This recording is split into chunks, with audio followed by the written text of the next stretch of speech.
Selamat pagi Bapak Ibu peserta diseminasi guru penggerak. Baiklah, puji syukur kehadirat Allah Subhanahu wa Ta'ala atas segala limpahan rahmat, nikmat, hidayahnya, sehingga pada hari ini kita bisa berkumpul di sini dengan acara diseminasi dari guru penggerak.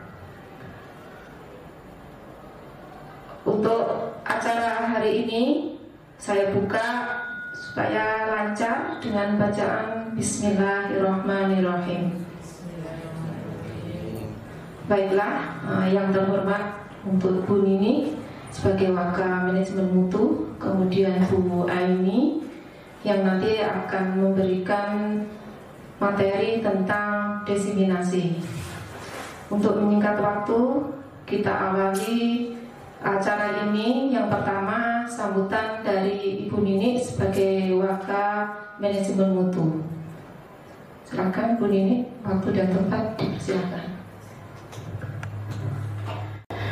Bismillahirrahmanirrahim. Assalamualaikum warahmatullahi wabarakatuh. Waalaikumsalam warahmatullahi wabarakatuh. Saya pikir kurang semangat sebentar ya. Ini saya ulangi sekali lagi. Assalamualaikum warahmatullahi wabarakatuh. Waalaikumsalam warahmatullahi wabarakatuh. Terima kasih atas jawaban dari ucapan salam yang sudah saya sampaikan. Alhamdulillahirabbil alamin. Puji syukur kehadirat Allah SWT yang telah memberikan karunia-Nya kepada kita sekalian. Salat serta salam tak lupa tercurah pada junjungan kita Nabi Allah Muhammad SAW, teriringi harapan semoga kita mendapatkan syafaatnya di yaumil akhir. Saya harapkan teman-teman yang saat ini masih dan melaksanakan tugasnya sebagai calon guru penggerak tetap semangat ya, dan tetap bisa melaksanakan tugas-tugasnya sesuai dengan random atau waktu yang sudah disepakati bersama. Sesuai dengan kesepakatan pula pada kesempatan hari ini, kalau saya diminta untuk memberikan sambutan sesaat sebelum kita melakukan diseminasi terhadap praktik baik dan budaya positif ya, dalam aksi nyata modul 1.4 yang kita jalani bersama-sama. Sungguh ini merupakan hal yang sangat baik sekali, terutama kita berbagi untuk teman-teman yang saat ini mengikuti kegiatan ini bersama, bahwa alangkah tepatnya pada saat ini kita mempelajari budaya positif, dan ini kita kembangkan tentang segitiga restitusi, di mana dalam pemahaman ini bahwa kita akan mengembalikan anak-anak pada posisi yang baik, posisi dengan kekuatan karakter yang luar biasa, mengembalikan mereka semuanya pada posisinya dengan baik. Jika pada suatu saat mereka mengalami sebuah kesalahan, bukan berarti kemudian kita menjustifikasi kepada anak tersebut bahwa anak tersebut selalu melakukan kesalahan, tetapi bagaimana kita bisa mengatasi bahwa kesalahan yang dilakukan tidak lagi menjadi kesalahan, tetapi justru menjadikan mereka sebagai pribadi-pribadi yang lebih baik dan lebih kuat. Ini yang merupakan tugas kita. Bagaimana kita bisa menguatkan karakter baik yang harus dimiliki oleh anak-anak. Bukan kita sekali lagi hanya memberikan hukuman, tetapi alangkah tepatnya jika saat ini kita menyadarkan pada diri kita sebagai guru bahwa kita saat ini bersama-sama untuk saling bahu-membahu, saling bekerja sama bersama teman-teman kita, teman sejawat, teman sesama guru, dan juga kita membuat kesepakatan juga bersama peserta didik kita untuk selalu mematuhi kesepakatan yang ada, sehingga jika kita sudah saling memahami tugas dan tanggung jawab kita masing-masing, jika kita sudah memahami kedudukan kita masing-masing, dan jika kita sudah tahu dan memahami apa yang harus kita lakukan dan apa yang harus tidak kita lakukan, saya yakin semuanya bisa berjalan dengan penuh kebahagiaan, tanpa ada lagi kata saling menyalahkan, tanpa ada lagi rasa saling membenci, tetapi kita bisa memahami masing-masing keinginan kita. Apa keinginan kita? Apa keinginan peserta didik kita? Karena saya yakin kita menempatkan peserta didik kita di lubuk hati yang paling dalam sebagai belahan jiwa kita, maka saya yakin tidak ada lagi kesalahan yang membuat mereka menjadi salah langkah, tetapi justru kita akan menunjukkan jalan terbaik untuk mereka. Sehingga kita bersama-sama sekali lagi tidak boleh antara kita ada rasa saling cemburu, saling tidak nyaman, saling tidak mencintai, saling tidak menyayangi. Tetapi mari kita bersama-sama saling memahami kita. Tidak ada di antara kita yang paling baik, karena semuanya memiliki kelebihan dan kekurangan masing-masing. Jika ini kita pahami bersama, saya yakin semua proses ini berjalan dengan baik. Mungkin itu yang bisa saya sampaikan untuk mengawali segitiga restitusi ini, untuk mengawali bagaimana kita bisa mengembangkan budaya positif kita di lingkungan kita saat ini.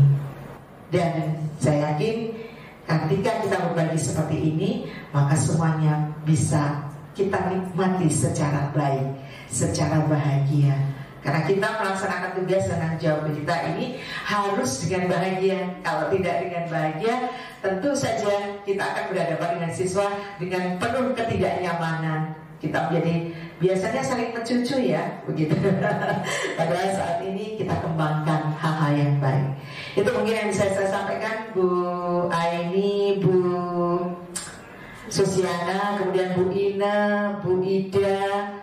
Siapa lagi yang kurang satu? Bu Siti ya, Bu Siti Mukhlisotin yang saat ini sedang bersama-sama berjuang bersama-sama. Sukses yang sendiri itu biasa katanya, kalau sukses bersama itu yang luar biasa. Terima kasih, mohon maaf jika ada kekurangan dan kekhilafan. Seakhiri, selamat untuk menjalankan tugas ini dengan sebaik-baiknya. Billahi taufiq wal hidayah. Wassalamualaikum warahmatullahi wabarakatuh. Waalaikumsalam.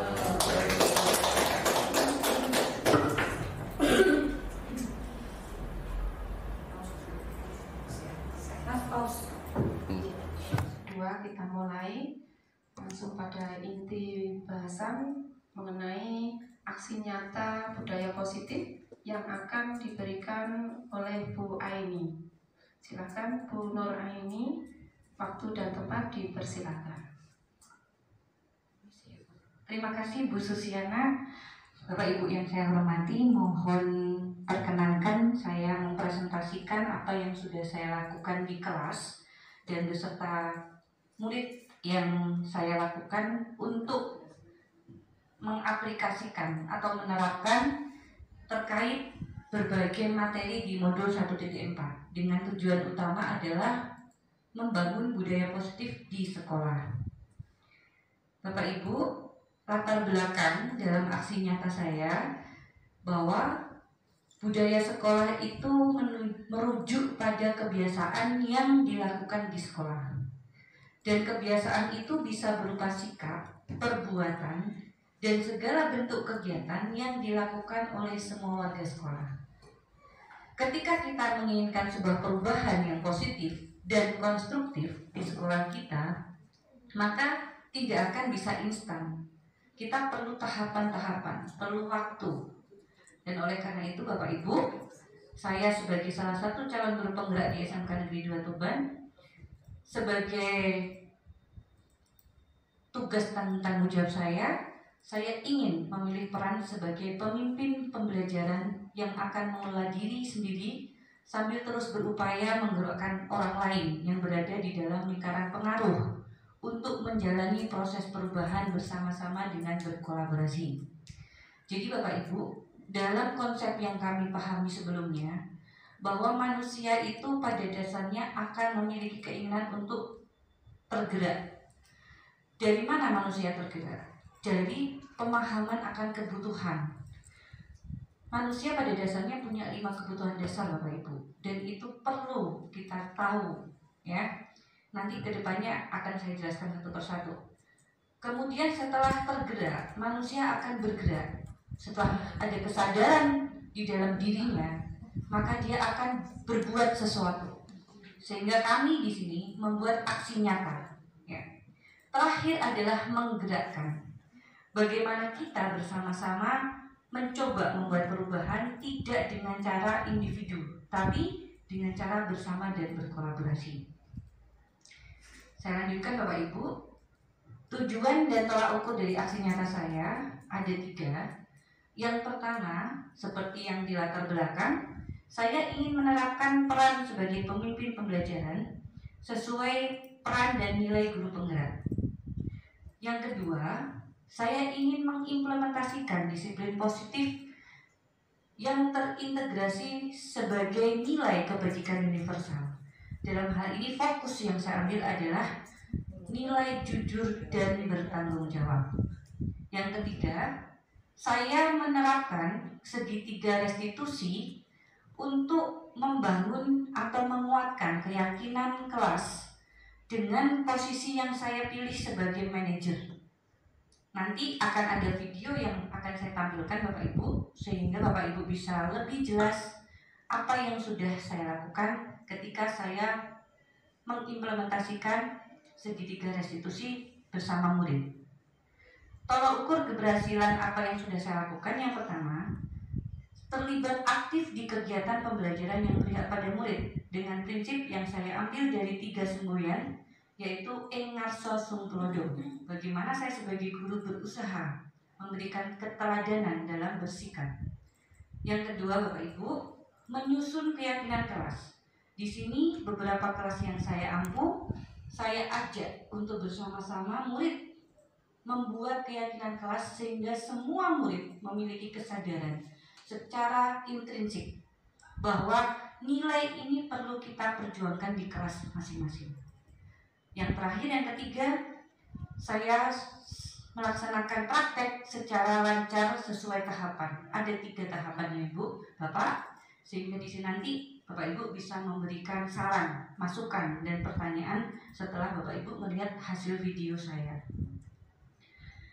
Bapak Ibu, lini masa tindakan yang saya lakukan berjalan 3 pekan. Pekan yang pertama, saya menyusun keyakinan kelas dengan murid. Kemudian di dalam penyusunan keyakinan kelas ini, saya memilih peran sebagai ing ngarsa sung tulodo dan pemimpin pembelajaran. Pekan berikutnya, setelah keyakinan kelas disepakati, maka saya berusaha membangun kesadaran murid secara intrinsik, karena motivasi intrinsik ini akan bertahan lebih lama daripada motivasi ekstrinsik atau dari luar. Terkait nilai yang saya fokuskan adalah jujur dan tanggung jawab. Pekan terakhir, yaitu hari ini Bapak Ibu, saya melaksanakan ujian dan kemudian di sana saya mengamati perilaku murid. Ternyata ada satu yang murid yang perlu diingatkan terkait kecurangan saat ujian. Dan ini nanti akan teramati dan teraplikasi ketika melakukan segitiga restitusi dengan posisi control manager sebagai bentuk refleksi antara murid dan guru untuk mencari makna apa itu restitusi. Bapak Ibu yang saya hormati, berikut adalah tayangan keyakinan kelas yang sudah kami buat antara saya dan murid. Jadi ada 6 nilai kebajikan yang kami sepakati agar kelas nyaman. Yang pertama, kebersihan. Yang kedua, kedamaian. Yang ketiga, ketaatan kedisiplinan. Yang keempat, solidaritas, kerjasama, dan gotong royong. Yang kelima, merasa diterima, love and belonging. Dan terakhir adalah tanggung jawab atau kemerdekaan. Dari nilai-nilai kebajikan tersebut Bapak Ibu, itu bisa kita rinci lagi menjadi tampak seperti dan tidak tampak seperti.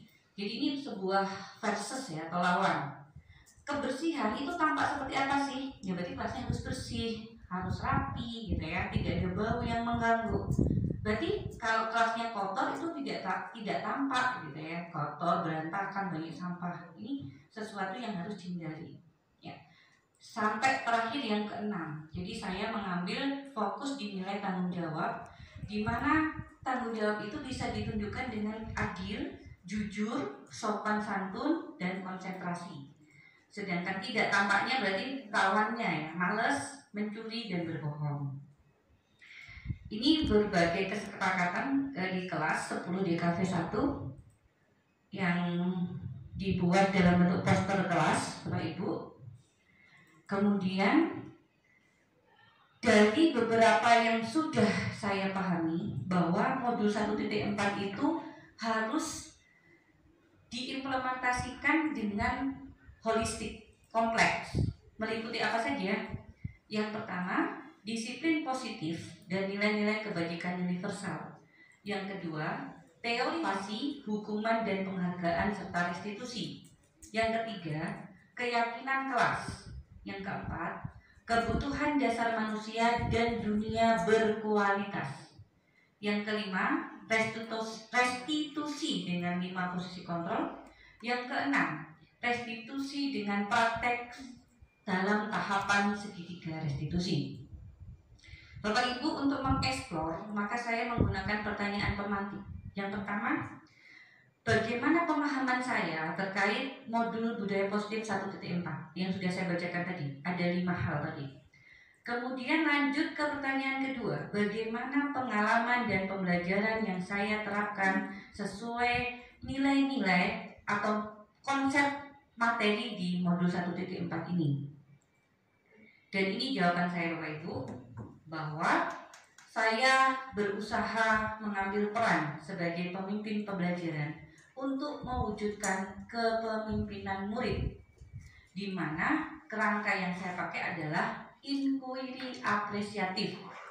Kenapa? Karena inquiry apresiatif ini berbasis potensi dan aset yang dimiliki oleh sekolah maupun masing-masing individu.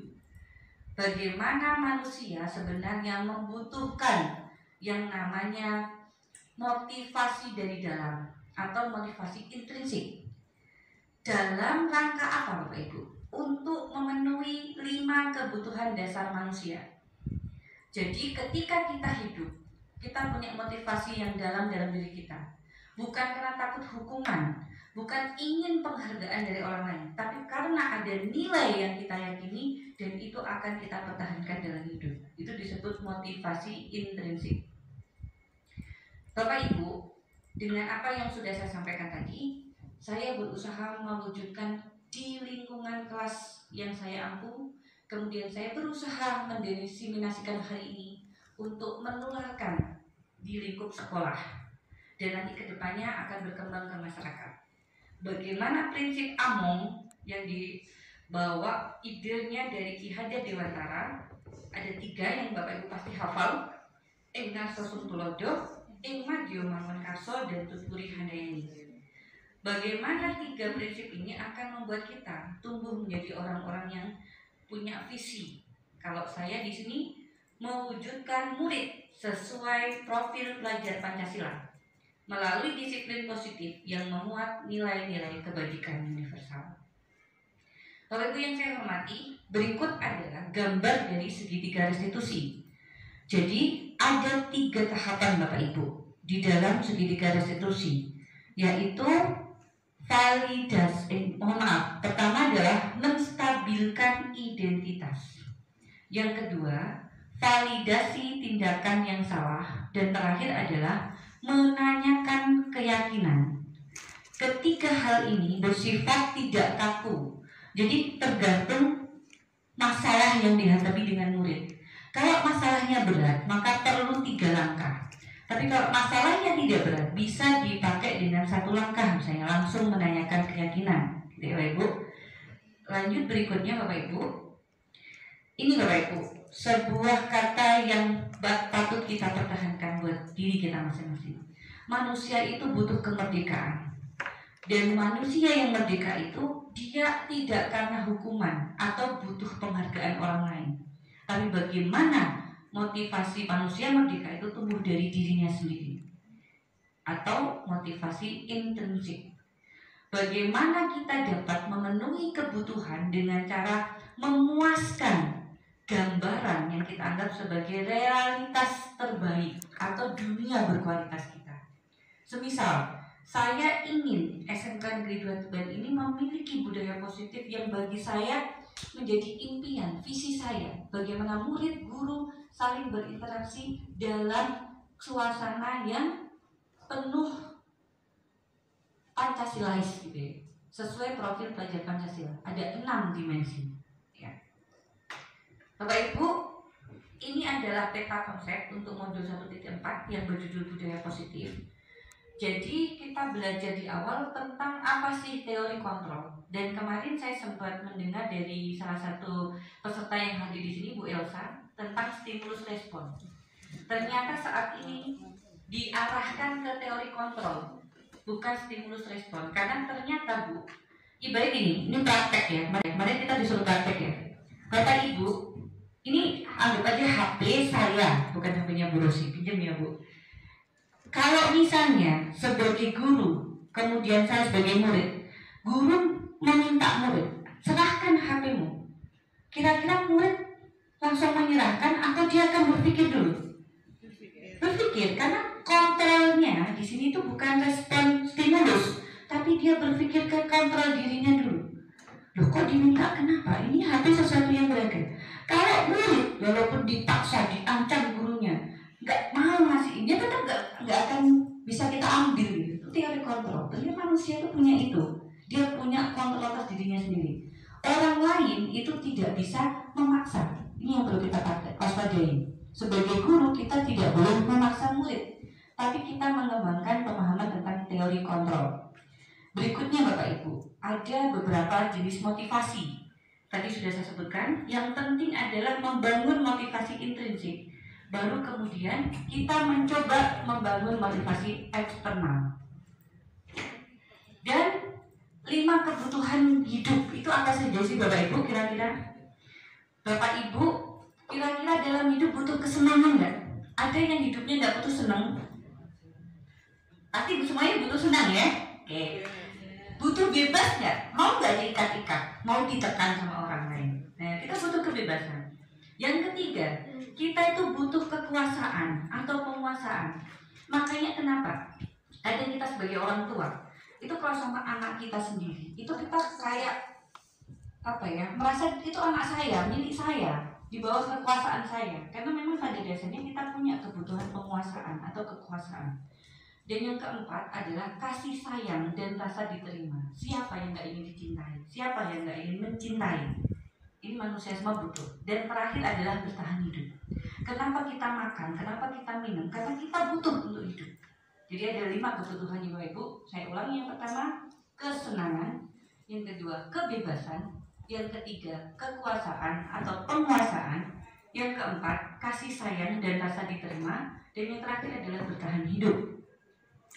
Oke Bapak Ibu, di dalam materi yang saya sampaikan tadi, pada goal akhirnya kita akan praktek membuat keyakinan di setiap kelas. Sehingga murid ketika berada di kelasnya masing-masing itu bukan karena gurunya, tapi mereka sadar kelasku itu harus bersih, kelasku itu harus nyaman, gitu ya. Seperti itu Bapak Ibu. Dan berikut Bapak Ibu, kita akan menjelaskan tentang disiplin. Bagaimana di sekolah disiplin yang positif. Karena ternyata sesuai pendapat dari Diana Gosen tahun 2001 bahwa disiplin itu dari kata disiplinnya, disiplina, yang artinya adalah belajar. Gitu ya Bapak Ibu ya. Saya lanjutkan. Bapak Ibu yang saya hormati, di sini Bapak Ibu melihat bahwa sebagai guru pasti kita akan menemui murid yang bermasalah. Dan langkah yang kita ambil diharapkan bisa disebut sebagai langkah restitusi. Sebagaimana disampaikan oleh Bu Nini di awal, bahwa restitusi itu menguatkan kembali, mengembalikan murid untuk kembali yakin, percaya diri setelah dia berbuat salah. Bukan murid takut, bukan murid malu setelah dia berbuat salah, tapi bagaimana dia menjadi murid yang kembali kuat setelah dia berbuat salah. Itu tujuan utama dari restitusi. Dan langkahnya maka akan ada 3 langkah utama, Bapak Ibu. Bapak Ibu yang saya hormati, ada 5 posisi kontrol menurut teori Diana Gosen. Yang pertama, penghukum. Yang kedua, pembuat rasa bersalah. Yang ketiga, teman. Yang keempat, pemantau. Dan yang terakhir adalah manajer. Kira-kira kondisi ideal di kontrol yang keberapa ini Bapak Ibu? Di penghukum atau manajer? Posisi kontrol manajer yang terbaik. Betul sekali. Jadi bagaimana seorang guru menghindari menjadi penghukum, pembuat rasa bersalah. Jadi muridnya dibully. Kamu ngapain kok terlambat? Kamu ngapain? Ya, ini hati-hati. Membuat murid merasa bersalah. Nah, yang ketiga sebagai teman. Oke, gini aja nak, gini. Ini ternyata juga belum ideal teman itu. Pemantau itu kayak kita punya aturan. Kamu tahu nggak aturan kita apa? Nah, dia berbasis aturan. Dan terakhir ini yang paling bagus, yaitu manajer. Dengan sebuah inti bahwa manajer ini dia lebih fungsinya adalah memanage bagaimana kesalahan murid itu tidak menjadi miliknya sendiri. Tapi murid yang salah itu sesuatu yang wajar. Semua manusia nggak ada yang sempurna. Bagaimana kemudian seorang manajer membangun masa depannya, gitu ya. Bapak Ibu yang saya hormati, ini hal-hal yang saya rasakan ya, bahwa saya ketika awal mau menerapkan restitusi itu saya khawatir berhasil nggak ya. Kemudian saya berani untuk mencoba di dalam perubahan ini. Saya videokan, nanti Bapak Ibu bisa melihat hasil video restitusi saya secara singkat. Nanti linknya saya kirim ke Bapak Ibu lewat WA ya. Terima kasih. Saya lanjutkan. Jadi Bapak Ibu, di sini ada 2 video yang saya pisah. Ada video penerapan dan ada video testimoni siswa atau murid. Ya, nanti kita akan melihat bersama-sama Bapak Ibu. Ini karena sinyalnya kurang baik, kita langsung aja masuk ke YouTube-nya. Ya, ini Bapak Ibu, salah satu tampilan video YouTube saya. Ya, saya maksimalkan ya. Ya, ini adalah praktek segitiga restitusi yang saya lakukan dengan 2 kasus. Dan eksplorasi konsep yang saya terapkan ada 5, seperti yang saya sampaikan tadi. Ya, ini bagaimana jalan ceritanya. Saya menggunakan 3 langkah, mulai dari menstabilkan identitas, kemudian yang kedua validasi tindakan salah, dan yang terakhir adalah menanyakan keyakinan. Ya, Bapak Ibu, berikut adalah langkahnya seperti yang sudah saya sebutkan tadi ya Bapak Ibu. Setelah 3 langkah itu kita terapkan, maka kita akan membangun keyakinan kelas kita kembali, meyakinkan lagi. Apakah kamu bisa menerapkan keyakinan di kelasmu ketika kamu sedang berbuat salah dan paham bahwa kesalahan itu bukan hal yang memalukan, tapi sesuatu yang bisa kita perbaiki. Ya. Ini Bapak Ibu, di dalam modul 1 itu ada 4 modul Bapak Ibu. 1.1, 1.2, 1.3, dan 1.4. Hari ini kami melaksanakan aksi nyata di modul 1.4 yang berjudul budaya positif. Ya. Bapak Ibu, dari berbagai materi yang sudah kami pelajari, maka niat utama kita adalah membuat perubahan positif. Dengan apa yang sudah kita pahami bahwa materi yang ada itu akan membantu murid menumbuhkan disiplin positif secara sadar, bukan karena terpaksa, gitu ya. Bahwa mereka adalah manusia-manusia merdeka. Ya, ketika saya mengawali di kelas, nanti langsung bisa loncat di praktek. Nah, ini praktek kasus 1.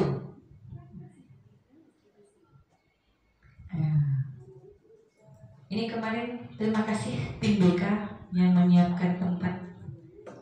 Ini saya dengan Cika, salah satu murid DKV 1. Masalah yang saya angkat adalah murid malas dan telah mengumpulkan tugas.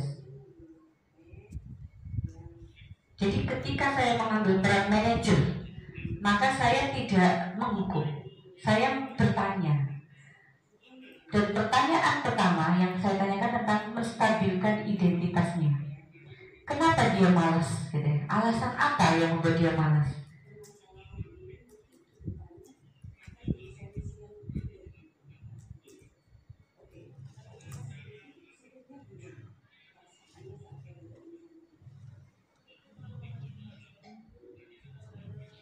Jadi restitusi itu bentuknya pertanyaan-pertanyaan yang memancing ya Bu ya, agar murid membangun sebuah pemahaman intrinsiknya, bukan karena keterpaksaan. Jadi ini sudah masuk langkah kedua, validasi tindakan yang salah. Pada dasarnya semua murid itu akan mengalami fase malas dan rajin secara bergantian. Jadi malas itu penyakit yang memang tidak hanya untuk satu anak gitu. Itu semua murid punya. Nah, bagaimana kita bersama-sama menghilangkan penyakit malas itu? Ya, dan ini langkah terakhir adalah keyakinan kelas ya Ibu. Ya, menanyakan keyakinan, seek the belief. Bagaimana saya membangun bahwa lawannya perasaan malas itu dengan apa? Dia mau rajin. Saya nggak mau malas Bu, karena itu di masa depan saya. Kalau saya malas, maka saya akan gak disukai bos saya. Saya kalau berwirausaha gak bisa sukses kalau saya malas. Itu jawaban dari murid. Dia menemukan solusi sendiri atas masalah malasnya, dan kemudian dia mau berubah menjadi lebih baik, rajin. Ya, saya biar cepat ya Bu Ibu. Kemudian ini yang kedua, permasalahan yang kedua dengan siswa yang bernama Adit. Kasus apa yang saya angkat? Yang saya angkat adalah kasus ketika saya melihat Adit mencontek saat ujian. Ya, di sini tidak menghukum ya, kita bertanya. Ya, betul nggak dia mencontek? Jadi dia nggak merasa salah dulu gitu ya. Dibangun dulu rasa nyamannya, identitasnya itu wajar lah kamu nyontek. Buat apa sih? Alasannya apa gitu ya? Ternyata dia mencontek itu karena terpaksa biar nilainya bagus. Kalau nilainya bagus, dia nanti ijazahnya akan bagus dan cari kerjanya gampang gitu ya. Itu masuk ke kebutuhan, salah satu kebutuhan manusia. Ya. Kemudian terakhir Bapak Ibu, setelah validasi tindakan salah, bersama-sama murid membuat keyakinan, meyakinkan kembali solusi itu sesuai nggak dengan keyakinan kelasmu. Ternyata ada bahwa di dalam keyakinan kelas yang saya sebutkan di awal perlu tanggung jawab. Seperti itu Bapak Ibu. Bagaimana tanggung jawab murid ini dibangun dengan bersikap jujur saat ulangan, ya, tidak mencontek.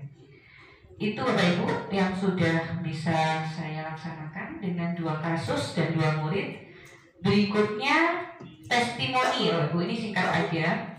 Jadi ketika saya mempraktekkan testimoni murid, ternyata murid itu waktu saya ajak ngobrol dengan konsep restitusi, dia itu awalnya takut, tapi kemudian lega. Karena takutnya dikira mau dihakimi, ternyata kok enggak. Ternyata kita ajak untuk cari solusi bersama, gitu ya. Kita mengajak murid untuk memberikan testimoni, apa sih?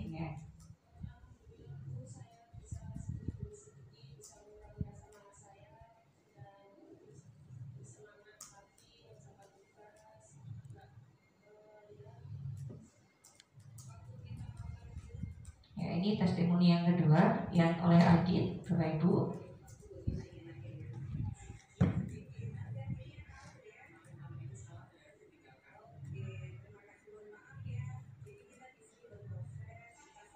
Ya, begitu Bapak Ibu testimoni singkatnya. Terima kasih. Cukup itu yang bisa saya sampaikan. Mohon maaf apabila ada yang kurang berkenan. Mohon silakan bertanya, mungkin ada 1 atau 2 guru sehingga kita semakin memperkaya wawasan. Ya, sekali lagi terima kasih. Mohon maaf, waktu saya kembalikan ke moderator. Wassalamualaikum warahmatullahi wabarakatuh. Waalaikumsalam warahmatullahi wabarakatuh. Terima kasih, monggo Bu.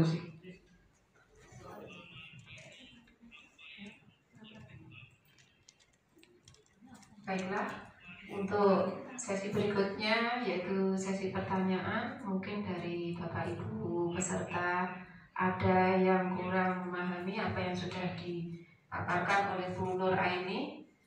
Monggo saya buka satu pertanyaan. Oh, Bu Elsa, silakan.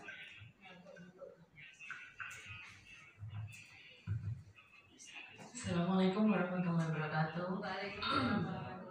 Iya Bu Eni, ini tadi saya mau bertanya tentang yang penerimaan ya, love and belongs ya. Jadi kalau di situ tadi dijelaskan seperti apa Bu love and belongs-nya. Lalu bentuk, kalau di sini kita tidak boleh menyebutkan tentang punishment ya, tidak menyebutkan tentang punishment. Nah, bagaimana ada efek jera gitu, ada efek jera untuk si anak agar tidak tidak, agar dia lebih rajin mengerjakan tugas, agar dia tidak malas ya, seperti itu. Jadi bagaimana kita itu bisa mengembangkan love and belongs-nya tadi. Terima kasih. Langsung saya jawab ya. Iya. Waktunya. Ya, terima kasih Bu Elsa atas pertanyaan yang luar biasa. Mohon kita kasih aplaus buat Bu Elsa. Iya, ini pertanyaannya kritis nih. Saya jadi berpikir jawabnya gimana ya, susah banget ini. Oke Bu Elsa, ini sebenarnya saya ingin menampilkan love and belonging, tapi ini internetnya kayaknya lagi ngeblagging. Intinya ketika manusia butuh untuk mendapatkan kasih sayang, diterima, ya kita kalau dibenci kan otomatis gak nyaman. Nah, kenapa? Karena ternyata kebutuhannya itu dicintai, mencintai, dapat kasih sayang. Kalau kita dimarahi itu akan membuat kita kecewa, kita gak nyaman, gitu ya. Ini love and belonging. Jadi semua manusia pasti akan senang kalau dicintai dan bisa mencintai, gitu ya. Ini kewajaran, kebutuhan secara universal gitu ya Bu Elsa. Love belongingnya tidak hanya untuk satu dua orang, tapi semua pasti memiliki kebutuhan ini. Ya. Terus pertanyaan kedua, bagaimana kalau tanpa menghukum, tapi kita tuh bisa membuat mereka jera, nggak mengulang lagi. Inilah yang kita sebut di awal motivasi intrinsik. Murid tidak perlu ekstrinsik, tidak perlu ancaman, tidak perlu penghargaan. Kamu kalau rajin nanti saya kasih nilai, itu penghargaan. Kalau kamu malas, awas ya, nanti kamu hukum melak kelilingnya. Itu eksternal motivasinya. Nah ini kita coba hindari, karena kalau gurunya nggak ada, dia akan kembali lagi malas. Tapi kalau yang saya praktekkan tadi ya Bu, dan di testimoni murid, dia mencari solusi sendiri kok. Kenapa? Karena dia takut masa depannya, bahwa kalau dia malas dia nggak disukai bos kalau kerja, dan dia kalau berwirausaha kalau malas dia otomatis nggak akan sukses. Itu kesadaran diri, motivasi dirinya sendiri untuk rajin dan takut malas tumbuh dari intrinsik dirinya sendiri, bukan karena ancaman guru atau penghargaan guru. Mungkin itu Bu, dan di testimoni tadi anak-anak sudah menyampaikan ya, bahwa mereka semakin sadar bahwa itu salah, dan tapi mereka nggak malu karena ternyata semuanya juga pernah kok ngalamin gitu ya. Itu kebutuhan. Kalau misalnya yang malas, kenapa sih malas? Karena saya tuh pengennya santai Bu, saya nggak pengen dibebani tugas gitu ya. Itu tadi dia, itu berarti kebutuhan apa? Kesenangan. Dia pengen happy aja, senang-senang, nggak mau dikasih tugas, nggak mau ini. Jadi kesenangan itu ya semua orang punya, kebutuhan seneng gitu, nggak suka tugas itu semuanya. Tapi bagaimana kemudian kebutuhan itu kita kendalikan, kita kontrol. Nah, ini namanya disiplin positif. Terima kasih Bu Elsa, mungkin ada tambahan atau sudah puas? Alhamdulillah, terima kasih. Ya, terima kasih Bapak Ibu. Kelihatannya cukup ya Bu Susi, karena masih ada beberapa teman yang akan juga menyampaikan aksi nyata masing-masing. Saya akhiri, mohon maaf. Terima kasih atas kehadirannya. Wassalamualaikum warahmatullahi wabarakatuh. Waalaikumsalam.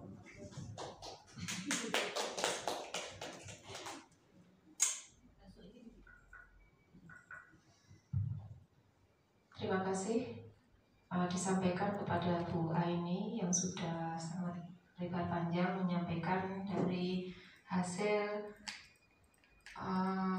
aksi nyata berbudaya positif.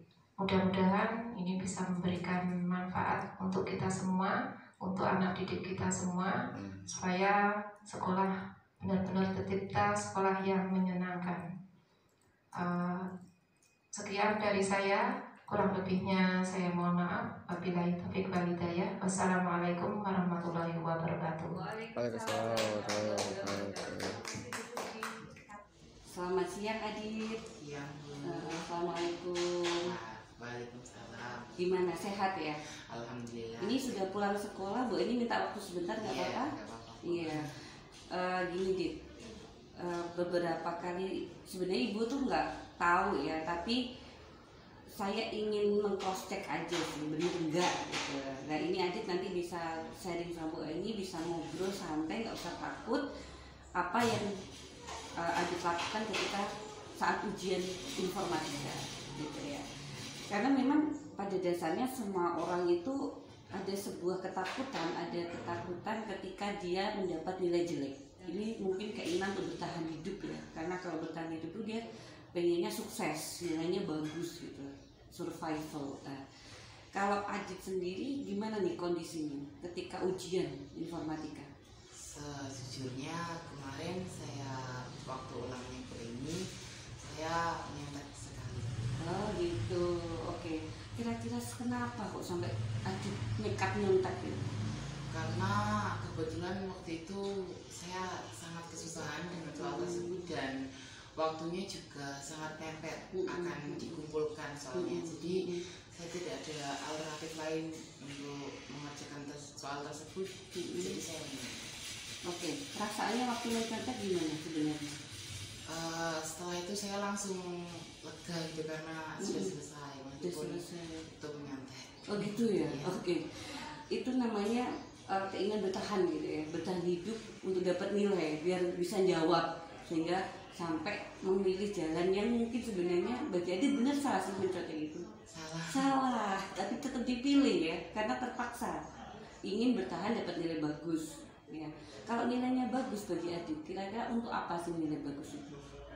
Untuk melanjutkan, karena saya sudah SMK Iya. ya, untuk melanjutkan ke perguruan tinggi juga bisa, agar ijazahnya bagus, mencari lapangan kerja juga mudah. Oh jadi banyak ya, Iya. ke masa depan juga ya. Oke Dit, tapi kalau menurut Adit tadi salah ya mencontek. Kira-kira ada solusi nggak biar bisa bertahan nilai bagus tapi tidak mencontek caranya? Kalau menurut saya sih ada tuh, yaitu dengan sebelum ulangan saya bisa mempelajari materi tersebut dengan lebih lanjut agar saya menguasai betul materi itu dan saya ada alternatif lain untuk tidak menyerah. Oke, berarti sudah ada keinginan ya. Ya. Terus keyakinan kelas kita ada nggak sih terkait mencontek ini? Ada. Kemarin tanggung jawab Kemudian yang jujur ini ada kaitannya ya. Iya. Adit pengen menjadi orang yang bertanggung jawab. Dan salah satunya diawali dari apa tadi? tidak menyerah. Tidak mencontek. Yakin ya, siap. Yakin. Bismillah bisa ya kita lebih baik lagi. Yaudah, terima kasih Adit, sukses ya. Saya doakan tercapai kalau mau masuk ke perguruan tinggi ya. Amin. Ya, terima kasih. Yuk, silakan boleh menjawabkan.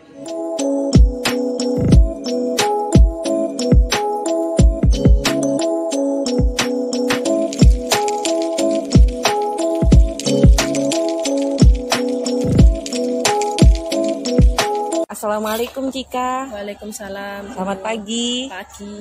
Ya ini Bu Aini kan kemarin kita sudah melakukan sebuah kegiatan itu namanya restitusi. Jadi ketika murid mengalami sebuah masalah, kemudian gurunya menyampaikan sebuah pertanyaan-pertanyaan untuk menyelesaikan bersama-sama selama kegiatan kemarin, dan hasilnya menurut Cika gimana?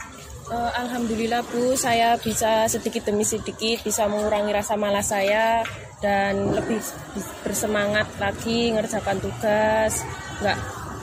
Ya.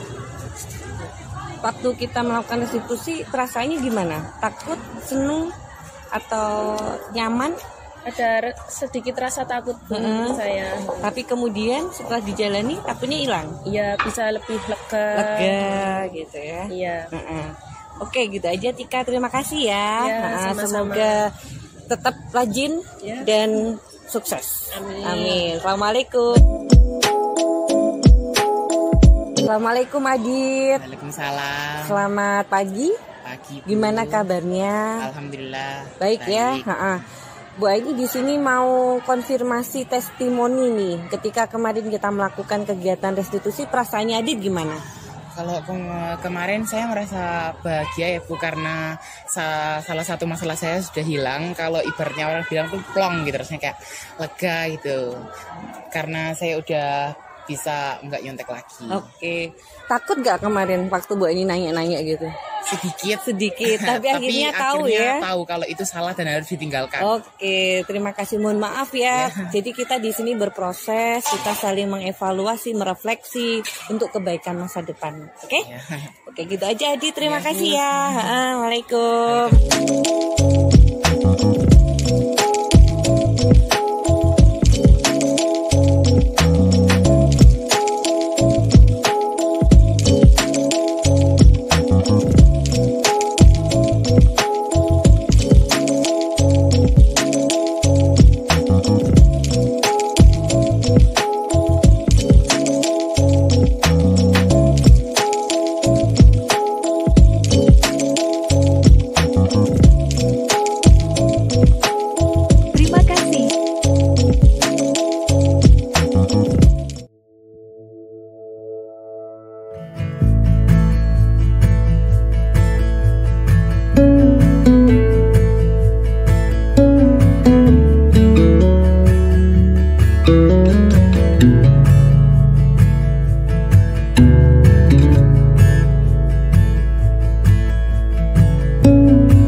Assalamualaikum warahmatullahi wabarakatuh.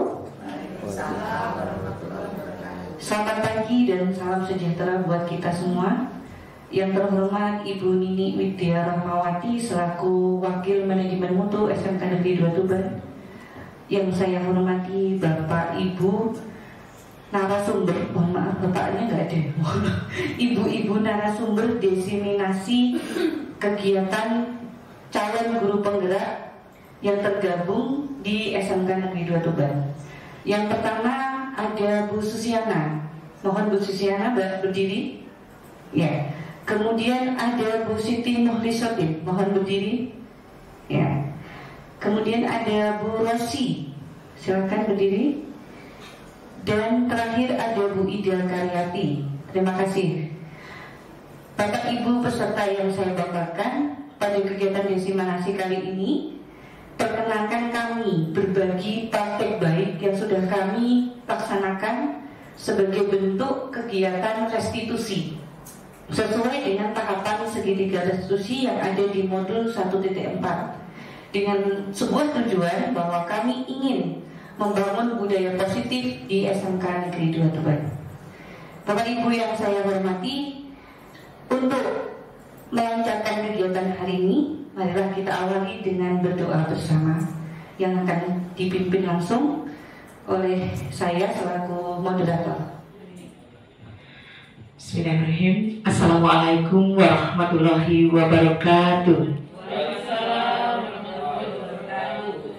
Yang saya hormati teman-teman CGP yang saat ini sedang melaksanakan kegiatan diseminasi, Ibu Aini, kemudian Ibu Susiana, kemudian Ibu Siti Mukhlisotin, Bu Ida Karyati dan Bu Ine. Alhamdulillahirabbil alamin. Puji syukur kehadirat Allah SWT yang telah melimpahkan seluruh karunia-Nya kepada kita sekalian. Salawat serta salam tak lupa tercurah pada junjungan kita Nabi Allah Muhammad Sallallahu Alaihi Wasallam. Teriring harapan semoga kita mendapatkan syafaatnya di yaumil akhir. Bapak Ibu yang saya hormati, terutama teman-teman CGP dan teman-teman yang saat ini berada di ruangan koordinasi ini untuk berbagi bersama-sama, ya, berbagi dalam diseminasi praktek baik, ya, praktek baik, budaya positif dengan nantinya kita akan mempraktikkan segitiga restitusi.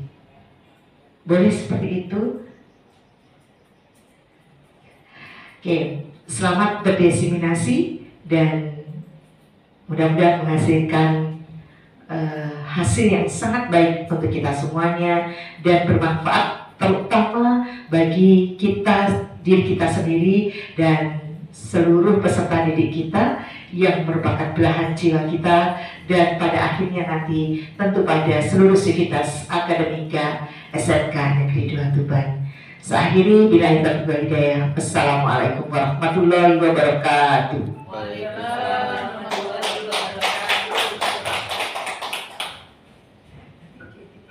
Terima kasih kami haturkan kepada Ibu Nini yang sudah berkenan membuka dan beri sambutan yang luar biasa. Selanjutnya akan masuk ke sesi diseminasi tiap narasumber CGP. Untuk itu kita pause dulu kegiatan kita karena Bu Nini ada acara di Pemkab Tuban.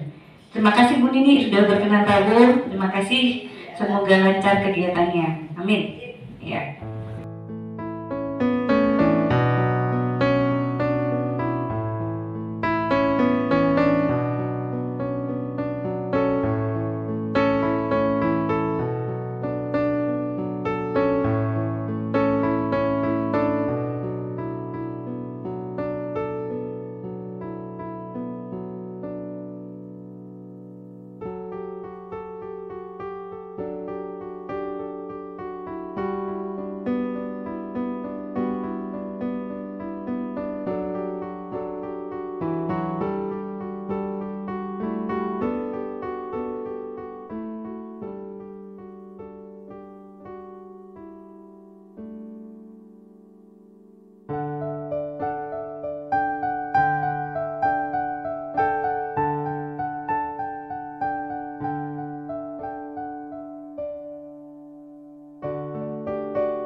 Thank you.